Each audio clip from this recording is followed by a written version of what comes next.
Прежде всего, хотел бы выразить искреннюю признательность президенту Республики Таджикистан Эмомали Шариповичу Рахмону за безупречную организацию саммита и традиционно теплое гостеприимство. Успешное председательство Таджикистана внесло весомый вклад в укрепление потенциала нашей организации. Этот саммит придаст сильный импульс дальнейшей работе СНГ, которая в Казахстане рассматривается как авторитетная международная организация. Заслуги СНГ в деле обеспечения безопасности и многопланового сотрудничества на обширной территории Евразийского континента очевидны. Их замалчивать ни в коем случае нельзя. Казахстан, как вам известно, стоял у самих истоков СНГ и по праву гордится данным историческим фактом. Текущий год проходит под знаком празднования 80-летия Великой Победы во Второй мировой войне. В Казахстане свято чтут беспримерный подвиг наших отцов и матерей, поколения победителей в тяжелейших условиях, защитивших общечеловеческие ценности во имя развития всех государств. В странах СНГ, включая Казахстан, достойно отметили этот замечательный юбилей. Венцом праздничных мероприятий стали грандиозные по масштабам и содержанию торжественные парады в Москве и Пекине. Наш моральный долг – бережно хранить память о героях и всех реальных участниках этой самой кровопролитной в истории человечества войне. К сожалению, спустя 80 лет после Великой Победы над фашизмом мир вновь столкнулся с опасностью глобального конфликта с самыми тяжелыми последствиями для человеческой цивилизации. Казахстан выступает против попыток фальсификации истории Второй мировой войны, принижения исторического значения Великой Победы над фашизмом. С тревогой воспринимаем процессы эрозии основ международного права, катастрофического снижения уровня доверия между государствами, усиление конфронтационной риторики, наступление кризиса многосторонней дипломатии, заметного ослабления миротворческого потенциала Организации Объединенных Наций.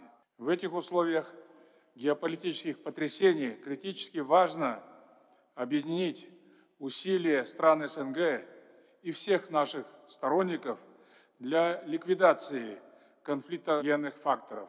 Это можно сделать только при наличии взаимопонимания и согласованных действий. Многоплановое взаимодействие в рамках СНГ имеет решающее значение для принятия согласованных решений по актуальным вопросам международной повестки. Уверен, Содружество не утратило, а напротив доказало свою востребованность в качестве действенного международного механизма укрепления доверия между нашими государствами в новых исторических условиях. В преддверии 35-летия Содружества хотел бы внести ряд предложений, нацеленных на развитие стратегического партнерства между нашими странами и повышение эффективности организации. Безусловным приоритетом, на наш взгляд, должна оставаться активизация и расширение торгово-экономических связей. По итогам прошлого года общий объем товарооборота государств СНГ увеличился на 8% и достиг 110 миллиардов долларов. В то же время торговля Казахстана со странами СНГ за последние 5 лет выросла в 1,5 раза и составила 38 миллиардов долларов. Эти цифры наглядно показывают, что торгово-экономический потенциал Содружества, хотя и значителен, но все же не исчерпан. Мы располагаем солидной институциональной и правовой базой для дальнейшего наращивания торгово-экономического сотрудничества. Считаю необходимым уделить первостепенное внимание обеспечению прямого, беспрепятственного доступа на рынке услуг на условиях взаимности, запуску совместных производств, расширению кооперационных связей в ключевых отраслях. В перечне приоритетов должны находиться такие вопросы, как привлечение инвестиций, эффективное использование транзитно-транспортного потенциала, внедрение цифровых решений, развитие горизонтальных связей регионов.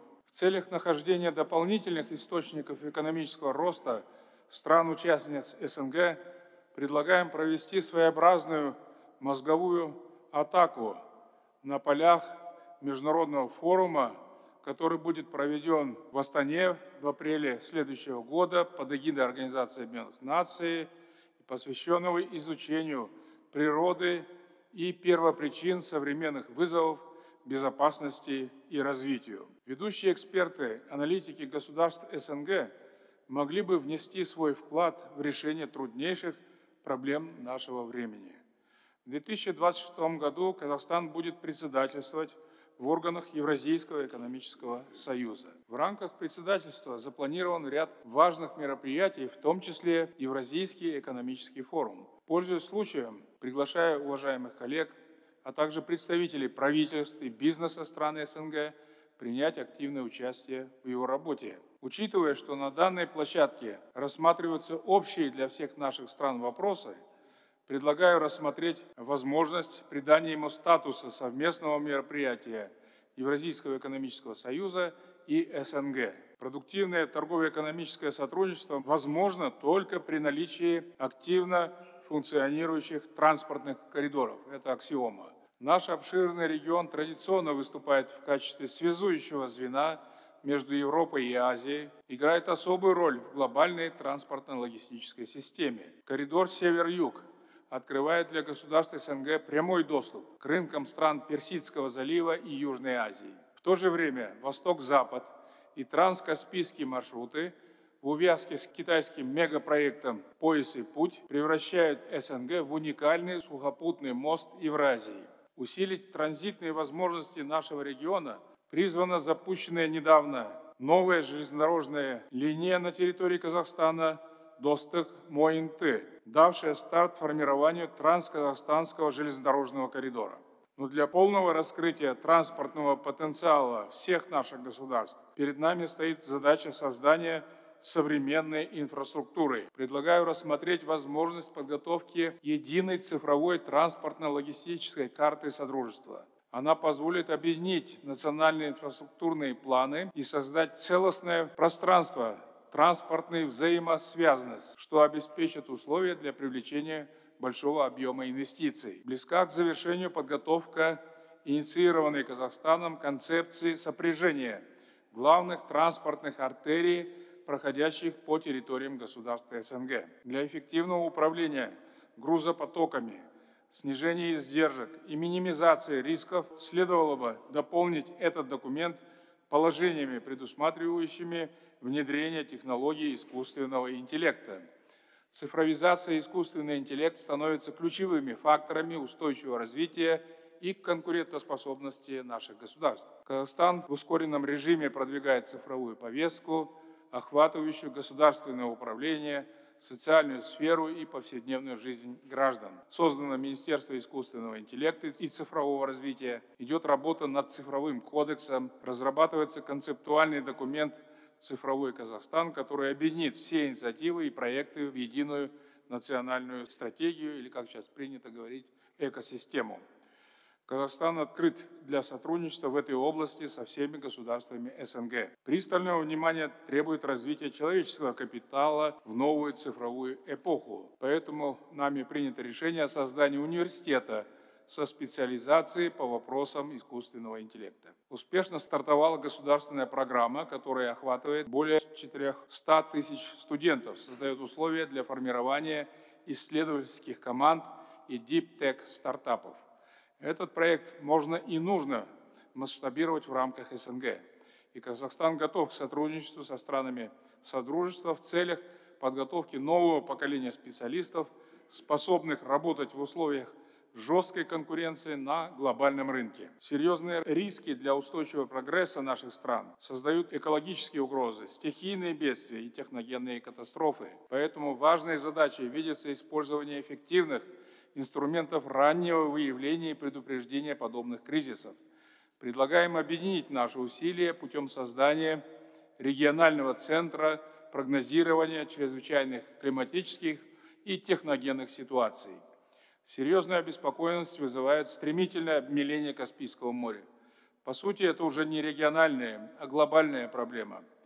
Поэтому предлагаем подключиться к разрабатываемой по нашей инициативе межгосударственной программе сохранения водных ресурсов Каспия. В подготовке столь важного документа, помимо прикаспийских стран, могут быть привлечены все заинтересованные государства и международные организации. Ключевым звеном, связывающим наши государства, неизменно выступает культурно-гуманитарная сфера. Отрадно, что стремление к взаимному культурному обогащению среди стран СНГ заметно усилилось, и в этой сфере реализуется множество проектов. При этом, на мой взгляд, мы должны поддерживать новые сферы взаимодействия, в особенности развития креативных индустрий, которые объединяют традиции и инновации, историческое наследие и современные технологии. Более того, они олицетворяют собой не только само творчество, но и экономический рост, конкурентоспособность государств на глобальном рынке. Мировой опыт это подтверждает. Китай становится лидером мирового экспорта креативных товаров. Вклад искусства и культурных индустрий в экономику Соединенных Штатов Америки превышает $1 триллион. Южная Корея превратила музыку, кино и цифровой контент в свой глобальный тренд. Казахстан тоже пытается предпринимать усилия для развития данной сферы. Добавленная стоимость креативного сектора превысила $2 миллиарда, в нем занято 143 тысячи человек. Креативные индустрии дают ощутимый экономический эффект, но, что крайне важно, стали эффективным инструментом культурной дипломатии, нацеленной на укрепление уз дружбы и добрососедства между нашими странами. И потенциал стран СНГ в данной отрасли огромен. Предлагаю на базе Межгосударственного фонда СНГ гуманитарному сотрудничеству учредить Ассоциацию креативных индустрий. Ее главной миссией могла бы стать поддержка молодых талантов, реализация совместных проектов, формирование экосистемы креативной экономики. Особое значение Казахстан придает развитию дружеских контактов между молодежью наших стран. В ноябре этого года в нашей стране состоится финал интересного молодежного проекта «100 идей для СНГ». А в следующем году в Астане пройдет форум волонтеров СНГ. Уверен, эти мероприятия положительно повлияют на мировоззрение молодежи, приобщат ее к общим ценностям дружбы, добрососедства, взаимной поддержки. В завершение остановлюсь еще на одной важной задаче – укреплении репутации и авторитета СНГ на мировой арене. Казахстан – последовательный сторонник активизации международных контактов Содружества независимых государств. Как вы помните, по предложению Республики Казахстан в 2023 году учреждены институты наблюдателя и партнера СНГ. С удовлетворением отмечаю, что эта инициатива приносит первые положительные результаты. Сегодня мы примем решение о предоставлении Шанхайской организации сотрудничества статуса наблюдателя. Данное событие откроет новую страницу в истории взаимодействия евразийских региональных структур. Кроме того, мы учреждаем формат взаимодействия СНГ+, который был предложен Казахстану в ходе саммита в Москве. Уверен, этот шаг также усилит роль СНГ на международной арене. Хотел бы выразить признательность главам государств за поддержку наших инициатив. Считаю, что мы должны беречь Содружество, всячески содействовать его всестороннему развитию путем выдвижения рациональных инициатив и предложений, и самое главное, их полного воплощения в жизнь. Уважаемые коллеги, повестка нашего заседания традиционно насыщенная. На рассмотрение выносится ряд политических заявлений, договоров, решений, охватывающих в том числе вопросы международного сотрудничества, энергетики, обороны и безопасности, а также продвижение прав и свобод человека. Казахстан поддерживает принятие всех согласованных документов. Отдельно хотел бы поздравить уважаемого Сергея Николаевича Лебедева с назначением на очередной трехлетний период в качестве генерального секретаря. Уверен, ваша активная деятельность будет способствовать успешному продвижению многостороннего сотрудничества в рамках СНГ в интересах всех стран. Приветствую решение о председательстве Туркменистана в СНГ в 2026 году и поздравляю президента Туркменистана Сердара Гурбангуловича Бердымухамедова с этой важной и почетной миссией. У нас одна цель – превратить Содружество в пространство созидания и прогресса, новых идей и возможностей. Убежден, совместными усилиями мы сможем укрепить СНГ как динамичную, эффективную, устремленную в будущее международную организацию.